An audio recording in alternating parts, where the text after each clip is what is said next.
ថ្ងៃមុនខ្ញុំនិយាយអំពីទុននៃការរៀបចំសម្រាប់ក្រុមហ៊ុនប្រចាំយើងមានបងប្អូនជាច្រើនក៏បាន comment ក៏ដូចជាបងប្អូនមួយចំនួនគាត់ឆ្ងល់ហើយបងស្រីម្នាក់ក៏គាត់សួរខ្ញុំអំពីមុខរបរសំណង់ហើយខ្ញុំក៏បានជំរាបឲ្យតាក់ទងជាមួយនឹងតាមពិតទៅរឿងការធ្វើអាជីវកម្មខ្ញុំលើកឧទាហរណ៍អំពីប្រចាំមួយបងប្អូនអាចបំបែកទៅជាអាជីវកម្មផ្សេងៗបាន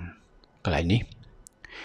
ដូចខ្ញុំចង់ជំរាបថាយើងមានផែនការអាជីវកម្មមួយសម្រាប់ក្រុមហ៊ុនប្រចាំយើងនៅក្នុងក្រុមហ៊ុនប្រចាំយើងធ្វើផែនការអាជីវកម្មនឹងយើងមានទី1ផែនការគ្រប់គ្រងហិរញ្ញវត្ថុទី2ផែនការទីផ្សារទី3ផែនការគ្រប់គ្រងបុគ្គលិក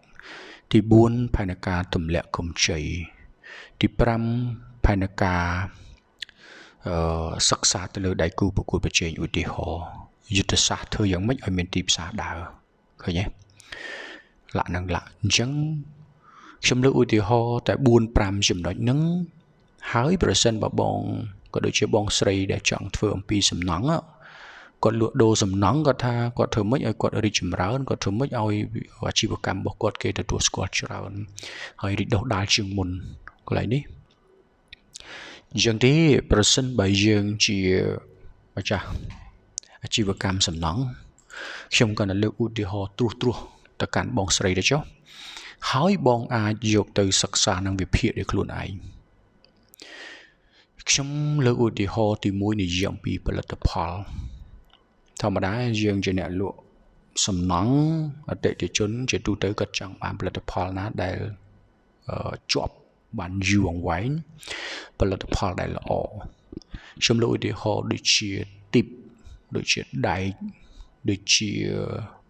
របស់របរប្រើប្រាស់ក្នុងបន្ទប់ទឹកឬក៏របស់របរក្នុងផ្ទះបាយអញ្ចឹងទាំងអស់ហ្នឹងយើងជាអ្នកលក់ជាថៅកែ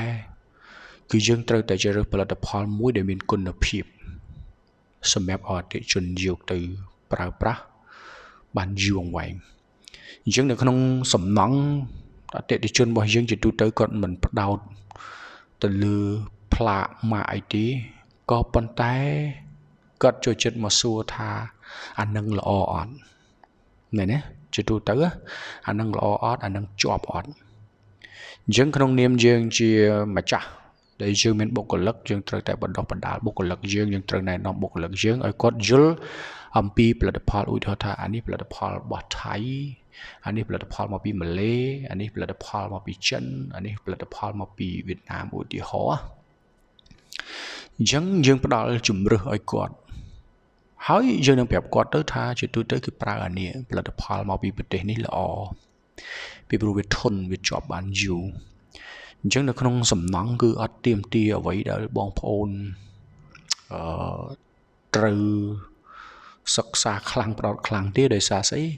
គឺអ្វីដែលសំខាន់គឺផលិតផលរបស់យើងផលិតផលរបស់យើងត្រូវស្តង់ដារហើយនៅហើយតម្លៃទទួលបានដែរឬទីកន្លែងនេះហើយជាពិសេសជាទូទៅយើងលក់គ្រឿងសំណង់ដែលយើងមានបន្ទប់ទឹកការ៉ូឬក៏ឥដ្ឋឬក៏ដែកអីផ្សេងហ្នឹងអញ្ចឹងយើងត្រូវតែបណ្ដុះបណ្ដាលបុគ្គលិកយើងត្រូវមានបុគ្គលិកយើងហើយទៅ train គាត់ឲ្យគាត់បានច្បាស់ជាមួយនឹង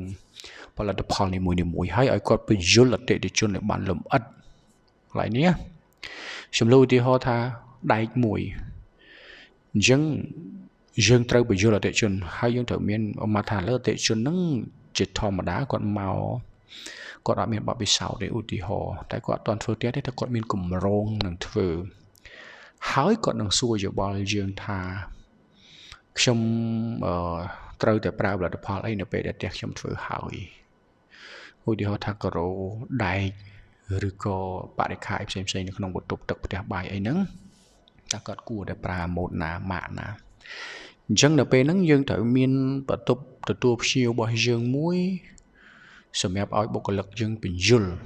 ឬក៏បើមាន manager នៅហ្នឹងឲ្យ manager យើងជាអ្នកបង្ហាត់បង្ហាញអំពីផលិតផលនីមួយៗហ្នឹងខ្ញុំលើកឧទាហរណ៍ថា បុគ្គលិកយើងទៅបញ្យល់ណែនាំអតិថិជនថា